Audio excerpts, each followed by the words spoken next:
ದಿನಕ್ಕೊಂದು ಮಾತು ಸರಣಿಗೆ ಸ್ವಾಗತ. ಇವತ್ತು ನಂಬಿಕೆ ಮತ್ತೆ ತಾಳ್ಮೆ ಬಗ್ಗೆ ಹೇಳ್ತಾ ಇದ್ದೀನಿ.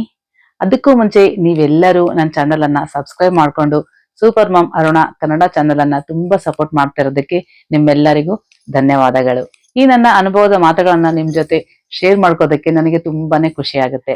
ನಾವು ಇವತ್ತು ಒಂದ್ ಗಿಡಕ್ಕ ನೀರ್ ಹಾಕ್ತಿವಿ ಅಂದ್ ಮಾತ್ರಕ್ಕೆ ಅದು ಇವತ್ತೇ ಫಲ ಕೊಡೋದಿಲ್ಲ. ಅದರದೇ ಆದ ಸಮಯ ಬಂದಾಗ ಅದು ಫಲ ಕೊಡುತ್ತೆ.